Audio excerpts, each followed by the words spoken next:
विमान आमतौर पर 31,000 से 42,000 फीट की ऊंचाई पर उड़ते हैं।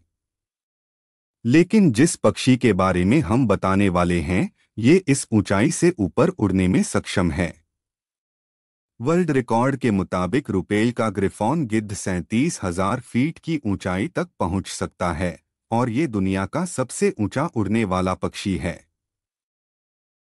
ये तो हम सब जानते हैं कि रक्तदान से किसी का जीवन बचाया जा सकता है। लेकिन अगर मैं पूछूं कि कोई अकेला व्यक्ति अपने जीवन काल में रक्तदान करके कितने लोगों की जान बचा सकता है, तो आप 10, 15 या 20 लोगों के बारे में सोचें। लेकिन आपको जानकर आश्चर्य होगा कि ऑस्ट्रेलिया के the man with the golden arm 81 वर्षीय जेम्स हैरिसन ने 1954 से लेकर 2018 तक 1137 बार ब्लड डोनेट किया और उससे 24 लाख बच्चों की जान बचाई गई। दरअसल उनके खून में एक बहुत रेयर टाइप का ब्लड प्लाज्मा है जो प्रेगनेंसी के दौरान बच्चों को होने वाली रिसस डिजीज के इलाज में उपयोगी है, और यही कारण है कि वे अकेले ही इतने लोगों की जान बचा पाए। अगर आपसे पूछा जाए कि दुनिया की सबसे ज्यादा प्रिंट होने वाली बुक कौन सी है, तो शायद आप बाइबिल, कुरान, गीता या फिर हैरी पॉटर के बारे में सोचें।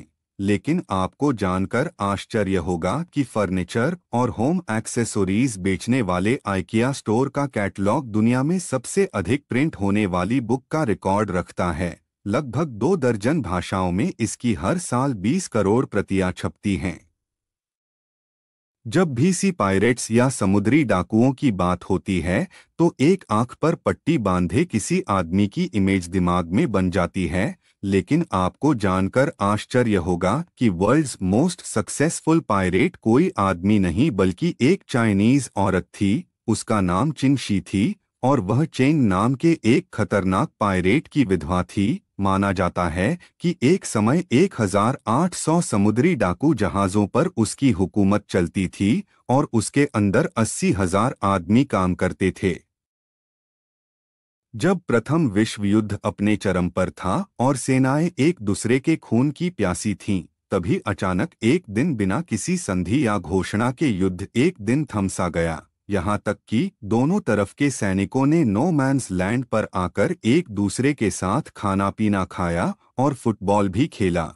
लेकिन फिर अगले दिन से ही युद्ध वापस शुरू हो गया।